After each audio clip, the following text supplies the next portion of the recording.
Merhaba arkadaşlar, örgü kanalıma hoş geldiniz.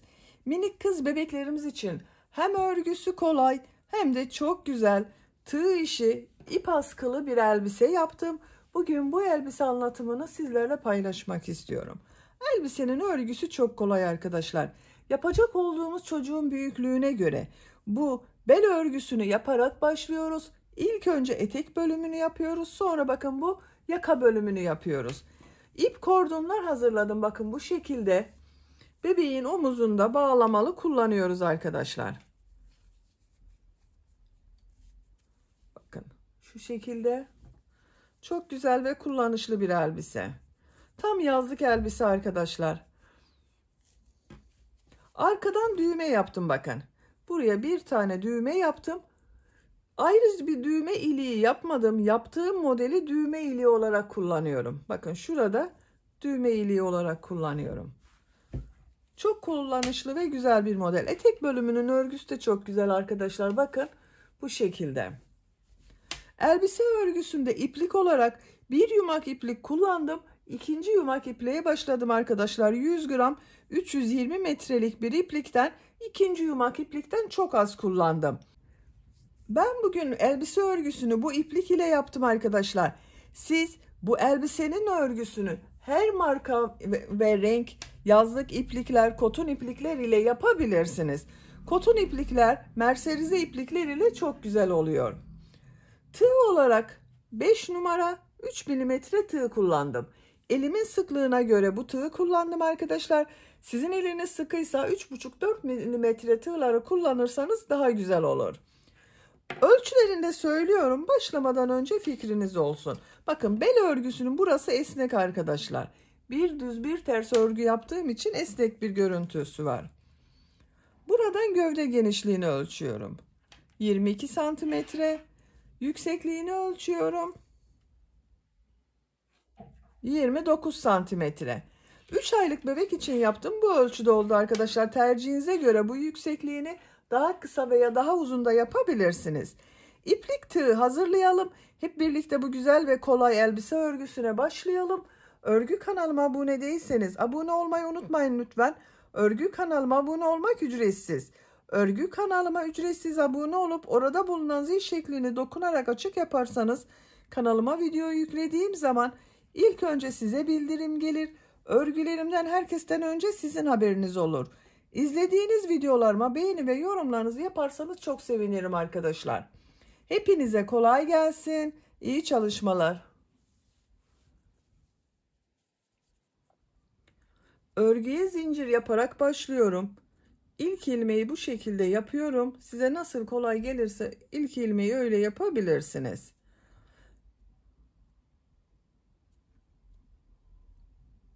Çok sıkı zincirler yapmıyorum arkadaşlar. 88 zincir yapalım. 88 zinciri yaptım. Bakın çok sıkı zincirler yapmadım arkadaşlar. 88 zincirin kaç santimetre olduğunu ölçüyorum.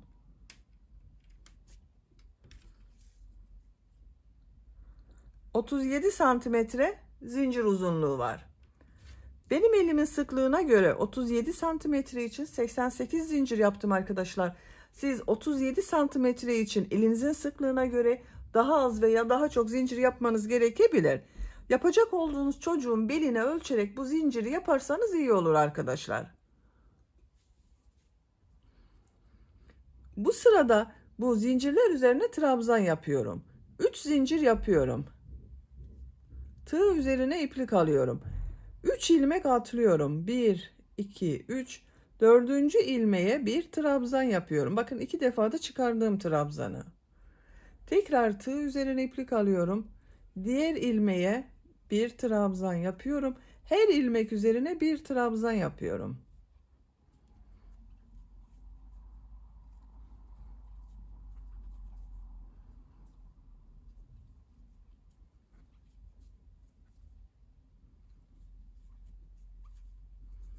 Bakın bu şekilde görünüyor arkadaşlar. Sıra sonuna kadar trabzanları yapalım. Zincirler üzerine trabzanları yaptım. Bakın bu şekilde bir sıra trabzan elde ettim arkadaşlar.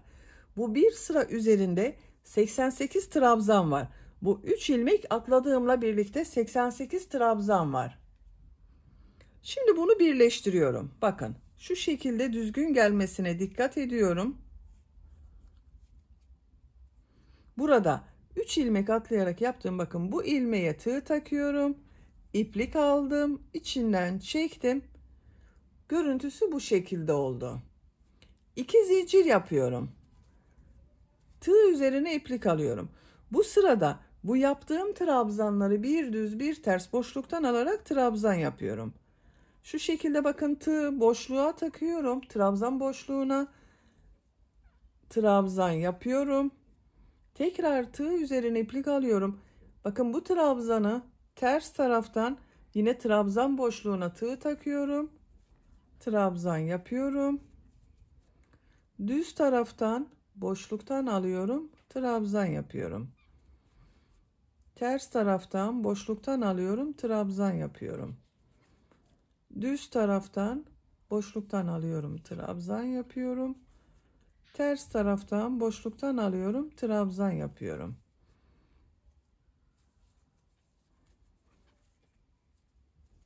Bakın bu şekilde bir düz bir ters boşluktan alarak yaptığımız için görüntüsü böyle oluyor arkadaşlar. Burayı da birleştirelim. Bakın şu 3 ilmek atlayarak yaptığım bu ilmeğe tığ takıyorum. İplik aldım, içinden çekiyorum. Bakın burayı birleştirdim. İlmek alıyorum, sıkı çekiyorum bakın burayı. Sıra sonuna kadar bir düz bir ters boşluktan alıp trabzan yapalım. Sıra sonuna kadar trabzanları bir düz bir ters boşluktan aldım, trabzan yaptım. Son trabzanı bakın düz taraftan boşluktan aldım, trabzan yaptım. Bu yaptığım trabzanı burada yaptığım 2 zincir var. Bu ilmek ile ilmek kaydırma yaparak birleştiriyorum. Bakın bu 2 zincirde ters tarafta görünen trabzan oldu. Bakın arkadaşlar, görüntüsü böyle. 3. sıradayız. Bu sırada bu yaptığım trabzanları nasıl görüyorsam o yönde boşluktan alıyorum, trabzan yapıyorum. 2 zincir yapıyorum. Tığ üzerine iplik alıyorum. Düz görüyorum. Düz taraftan boşluktan alıyorum, trabzan yapıyorum. Bakın ters tarafta görüyorum. Ters taraftan boşluktan alıyorum, trabzan yapıyorum. Düz tarafta görüyorum. Düz taraftan boşluktan alıyorum, trabzan yapıyorum. Ters tarafta görüyorum. Ters taraftan boşluktan alıyorum, trabzan yapıyorum.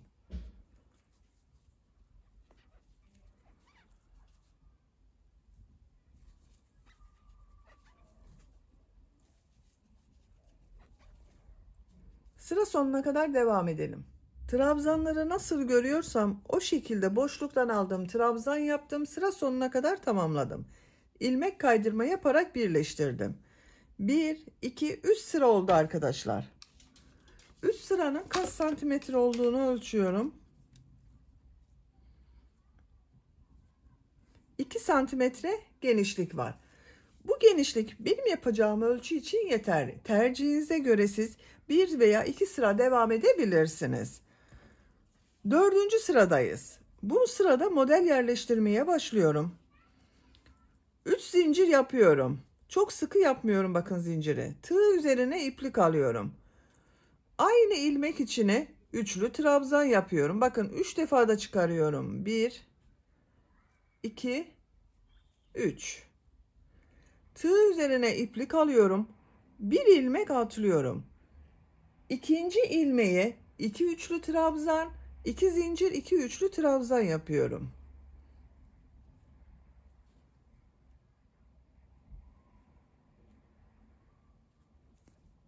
Bir,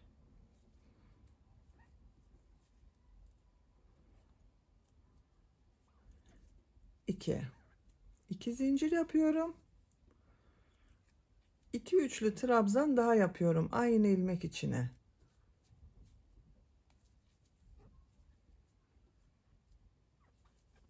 Bakın model 2 üçlü trabzan, 2 zincir, 2 trabzan oldu arkadaşlar. Tığ üzerine iplik alıyorum. 2 ilmek atlıyorum. Bu ilmek içine bir üçlü trabzan, bir zincir, bir üçlü trabzan yapıyorum.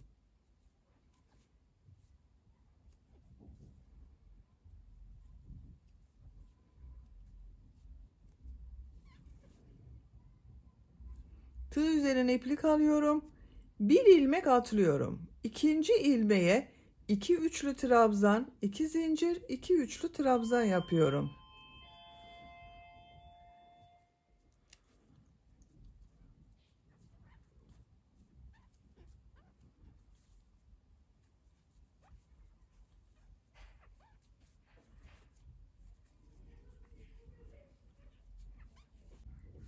Bakın 2 üçlü trabzan, 2 zincir, 2 üçlü trabzan yaptım. Tığ üzerine iplik alıyorum. 2 ilmek atlıyorum. Üçüncü ilmeğe bir üçlü trabzan, bir zincir, bir üçlü trabzan yapıyorum.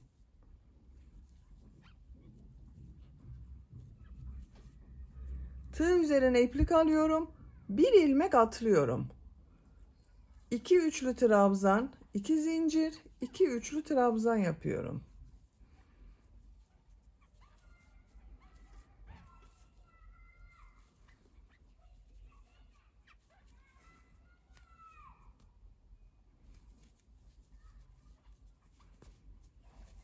Tığ üzerine iplik alıyorum. 2 ilmek atlıyorum.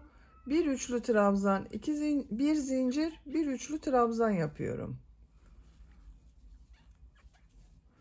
Bakın arkadaşlar, model bu kadar oluyor. Bir ilmeğe 2 üçlü trabzan, 2 zincir, 2 üçlü trabzan yapıyoruz. Arada 2 ilmek atlıyoruz. Bir üçlü trabzan, bir zincir, bir üçlü trabzan yapıyorum. Burada bir ilmek atlıyorum. 2 üçlü trabzan, 2 zincir, 2 üçlü trabzan yapıyorum. Bakın modellerden sonra 2 ilmek atladım. Bu bir trabzan, bir zincir, bir trabzandan sonra bir ilmek atladım. Eğer birer ilmek atlarsanız model çok sık oluyor arkadaşlar. Bu modeller arasında ikişer ilmek atlarsanız da çok seyrek model oluyor. Ben yaptım, bu şekilde denk geldi. Siz tercihinize göre daha sık veya daha seyrek de yapabilirsiniz. Sıra sonuna kadar devam edelim. Sıra sonuna kadar modelleri yaptım. Son olarak bakın 2 üçlü trabzan, 2 zincir, 2 üçlü trabzan yaptım. Bu ilk yaptığım zincir vardı. Bu boşluğa tığ takıyorum, ilmek kaydırma yaparak sırayı birleştiriyorum. Bakın arkadaşlar, aralarda atlama yapmadım. Bir model yaptım. Bir yerde de bir üçlü trabzan, bir zincir, bir trabzan yaptım. Sıra sonuna kadar tamamladım. İkinci model sırasındayım. Bakın buradayım. 3 zincir yapıyorum. Tığ üzerine iplik alıyorum. Üçlü trabzan yapıyorum. Tığ üzerine iplik alıyorum. Bu sırada bu modelleri 3 üçlü trabzan, 2 zincir, 3 üçlü trabzan yapıyorum. Bakın bu sırada 2 üçlü trabzan, 2 zincir, 2 üçlü trabzan yaptım. Bu sırada 3 üçlü trabzan, 2 zincir, 3 üçlü trabzan yapıyorum.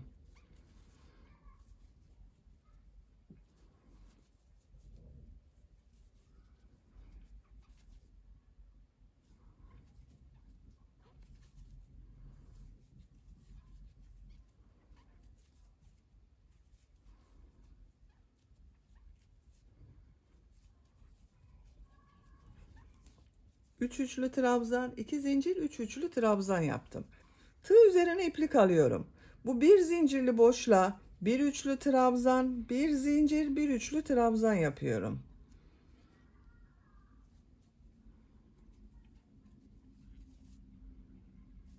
Tığ üzerine iplik alıyorum.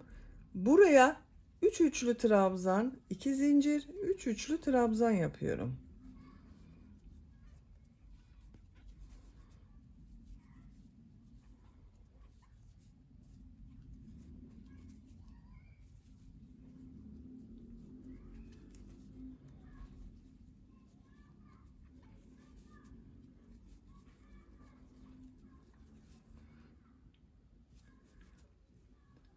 Bu bir zincirli boşluğa bir üçlü trabzan, bir zincir, bir üçlü trabzan yapıyorum. 3 üçlü trabzan, 2 zincir, 3 üçlü trabzan yapıyorum.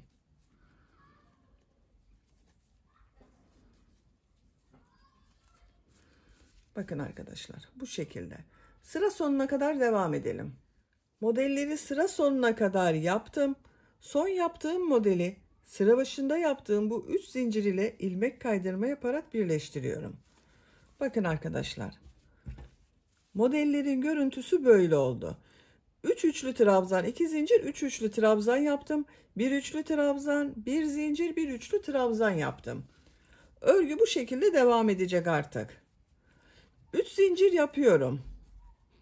1 üçlü trabzan yapıyorum.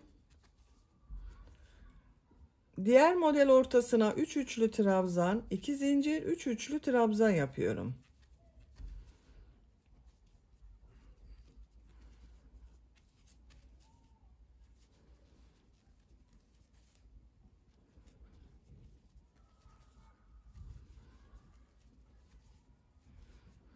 Bir üçlü trabzan, bir zincir, bir üçlü trabzan yapıyorum.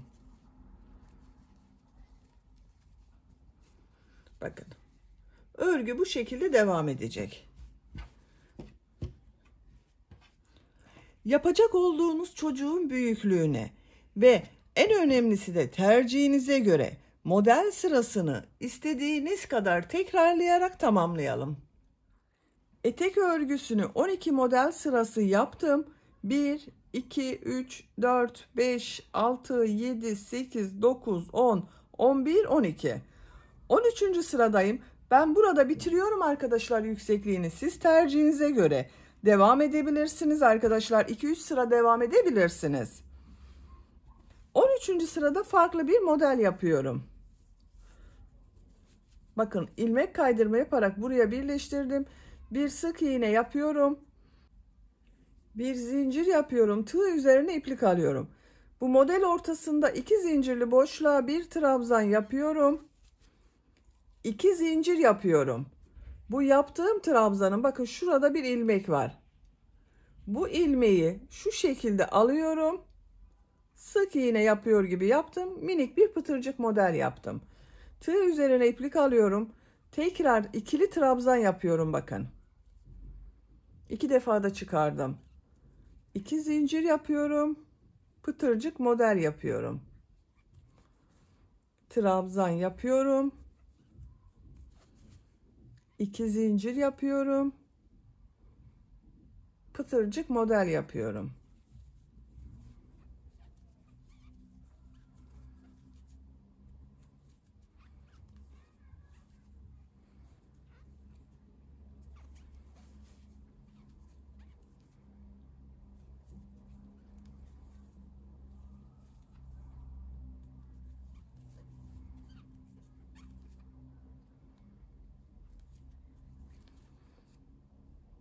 İki, 4, 6, bir trabzan daha yapıyorum. 7 pıtırcık model yapıyorum arkadaşlar. Bakın. Şu şekilde pıtırcıklardan oluşan model yaptım. Bir zincir yapıyorum. Bu diğer modelde bir zincirli boşluğa sık iğne yapıyorum. Bir zincir yapıyorum. Diğer model ortasına yine burada yaptığım gibi 7 pıtırcık modeli yapıyorum.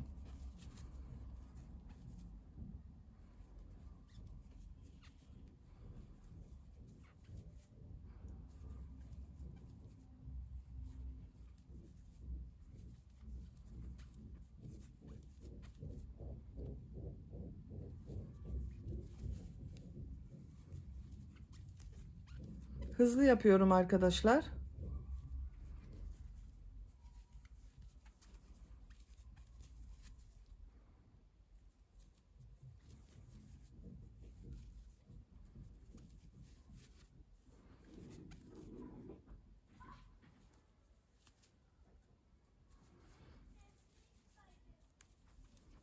Bakın 7. yaptım. Bir zincir yapıyorum. Bu bir zincirli boşluğa sık iğne yapıyorum. Bakın bu şekilde pıtırcık modelleri oluşuyor. Sıra sonuna kadar devam edelim. Sıra sonuna kadar yaptım. Son modeli burada yaptığım ilmek ile ilmek kaydırma yaparak birleştiriyorum. Bakın arkadaşlar 2 modeli birleştirdim. İpliği kesiyorum.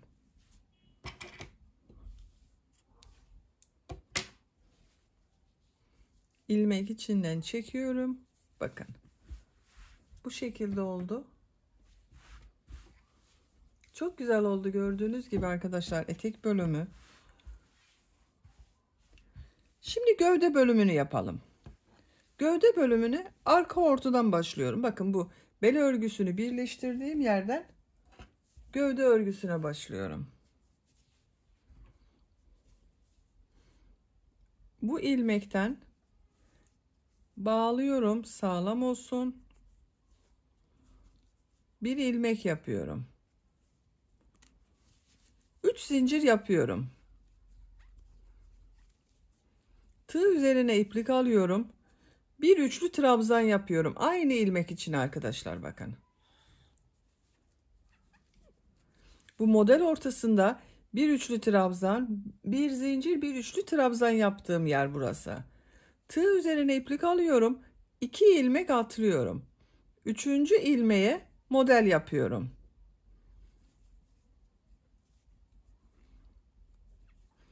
İki üçlü trabzan, 2 zincir, 2 üçlü trabzan yapıyorum.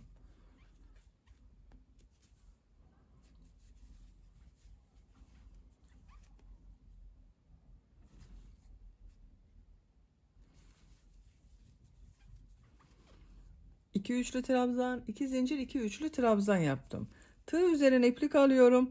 2 ilmek atlıyorum. Üçüncü ilmeğe bir üçlü trabzan, 2 zincir, bir üçlü trabzan yapıyorum.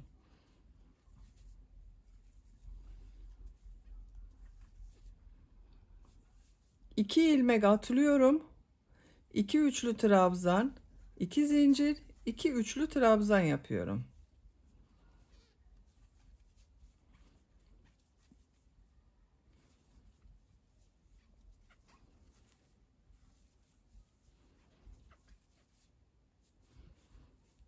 İki ilmek atlıyorum. Bir üçlü trabzan, 2 zincir, bir üçlü trabzan yapıyorum. Bakın bu şekilde modeller yapıyoruz. Sıra sonuna kadar devam edelim. Modelleri yaparak bakın sıra sonuna kadar tamamladım. Sıra sonunda yine bir üçlü trabzan, bir zincir, bir üçlü trabzan yaptım. Sıra başında da bakın aynı şekilde başladım. Sıra sonunda aynı bitirdim. Burada bir ilmek kaldı arkadaşlar. O boş kalıyor. Bakın model yerleştirmesini yaptım. Kaç model yaptığımı sayıyorum.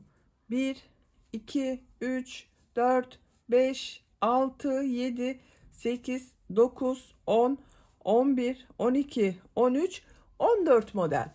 Bir sıra üzerinde 14 model var. Gövde örgüsü bu sayı ile devam edecek.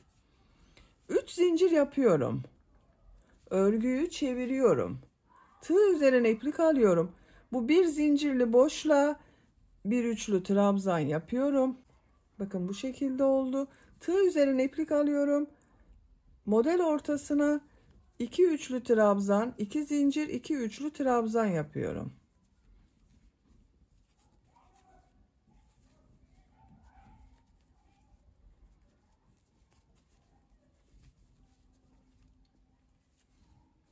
Tığ üzerine iplik alıyorum. Buraya bir üçlü trabzan, bir zincir, bir üçlü trabzan yapıyorum. Tığ üzerine iplik alıyorum. 2 üçlü trabzan, 2 zincir, 2 üçlü trabzan yapıyorum.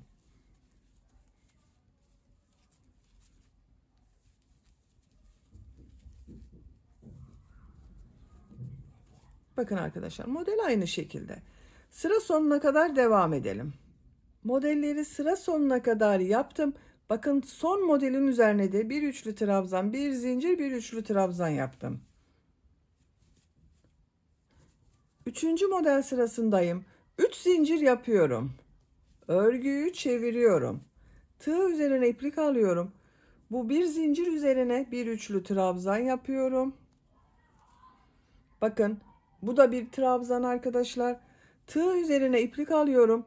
2 zincir üzerine 2 üçlü trabzan, 2 zincir, 2 üçlü trabzan yapıyorum.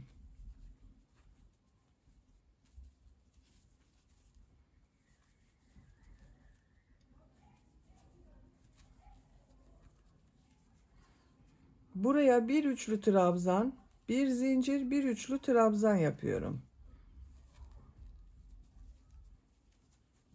Buraya yine aynı modeli devam ediyorum arkadaşlar. Bakın bu şekilde. Sıra sonuna kadar devam edelim. 3 zincir yapıp geriye dönelim. Bu şekilde gövde örgüsüne devam edelim. 4-5 sıra tercihinize göre gövdenin örgüsünü tamamlayalım. Model sırasını 4 model sırası olarak yaptım. 1, 2, 3, 4. Gövde örgüsünü ben burada bitiriyorum arkadaşlar. Siz tercihinize göre bir sıra daha devam edebilirsiniz. Bakın şeklini görelim bu şekilde.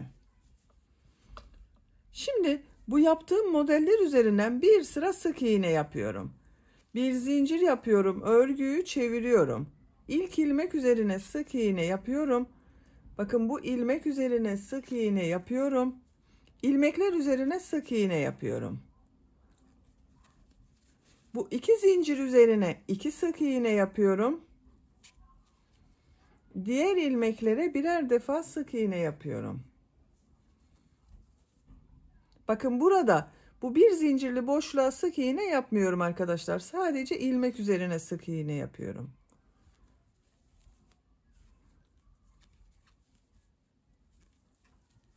İki zincirli boşluğa 2 sık iğne yapıyorum. İlmekler üzerine bir sık iğne yapıyorum.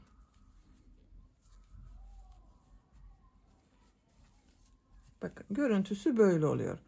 Sıra sonuna kadar devam edelim. Sık iğne yaparak bakın sıra sonuna kadar tamamladım. En son ilmeğe de sık iğne yaptım. İpliği kesiyorum.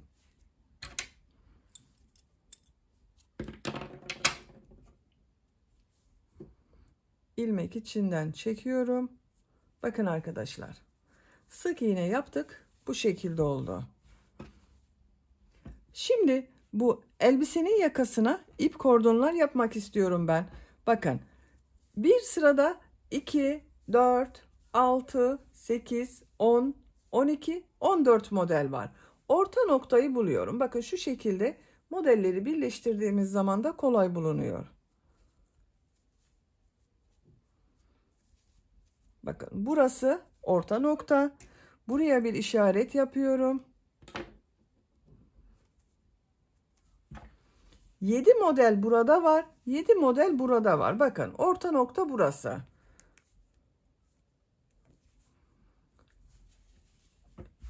Şimdi ip askının birisini bakın bir model atlıyorum. İkinci modele işaret yapıyorum. Buradan da bakın bir model atlıyorum. Bu model üzerine işaret yapıyorum. Arka bölüme başlıyorum. Bakın arka bölümde de bu bir modeli atlıyorum. İkinci modele işaret yapıyorum. Bu model üzerine de işaret yapıyorum. Bakın bir model atladım. İp askıların yerini belirledik. Şimdi ip askıları yapalım.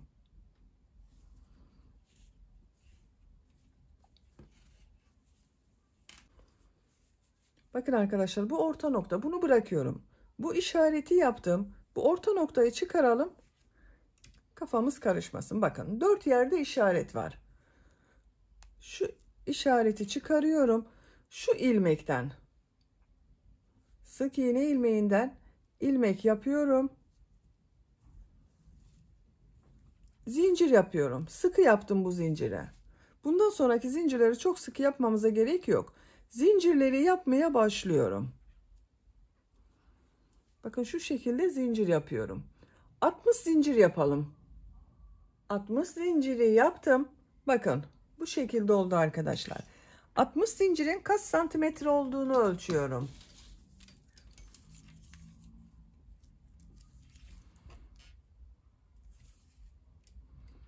...24 santimetre zincir uzunluğu var. Benim elimin sıklığına göre 24 santimetre için 60 zincir yaptım arkadaşlar. Sizin elinizin sıklığına göre daha az veya daha çok zincir yapmanız gerekebilir. Daha büyük çocuk için yapıyorsanız daha fazla sayıda zincir yapmanız gerekir arkadaşlar. Şimdi bu yaptığım zincirler üzerine ilmek kaydırma yapıyorum. Bakın bu ilk ilmeği atlıyorum. İkinci ilmeğe tığ takıyorum. İlmek kaydırma yapıyorum. Bakın ilmeğe tığ takıyorum. İlmek kaydırma yapıyorum.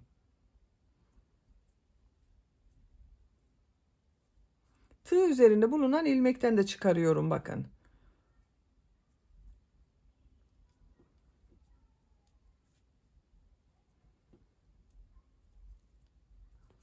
Bu şekilde görüntü elde ediyoruz. Sıra sonuna kadar devam edelim. Zincirler üzerine ilmek kaydırma yaparak bakın sıra sonuna kadar tamamladım. Son ilmeği bu ilmek ile ilmek kaydırma yaparak birleştiriyorum. Bakın burasını düzgün gösteriyoruz arkadaşlar. İpliği kesiyorum.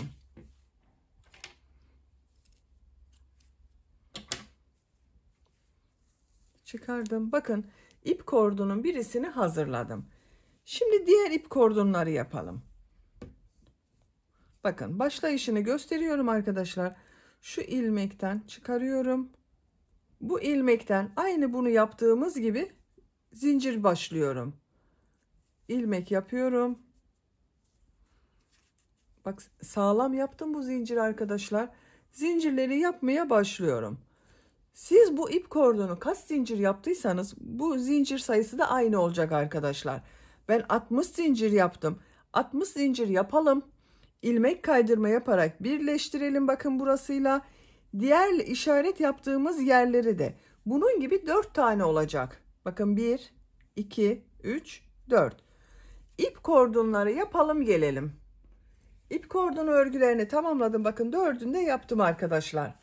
Bu şekilde oldu.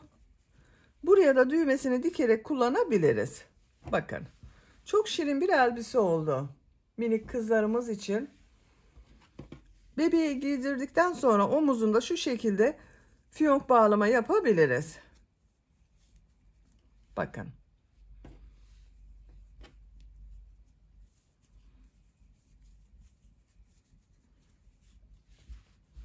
Bitmiş olarak size ölçüsünü söylüyorum. Bakın buradan genişlik ölçüyorum. 22 santimetre. Yüksekliğini ölçüyorum. Yakadan itibaren tam yüksekliğini ölçüyorum. 29 santimetre. Ben bugün 3 aylık bir bebek için yaptım bu elbiseyi arkadaşlar. Çok şirin oldu gördüğünüz gibi. Beni dinlediğiniz ve izlediğiniz için hepinize çok teşekkür ederim. Örgü kanalıma abone değilseniz abone olmayı unutmayın lütfen. Örgü kanalıma abone olmak ücretsiz. Örgü kanalıma ücretsiz abone olup orada bulunan zil şeklini dokunarak açık yaparsanız kanalıma video yüklediğim zaman ilk önce size bildirim gelir. Örgülerimden herkesten önce sizin haberiniz olur.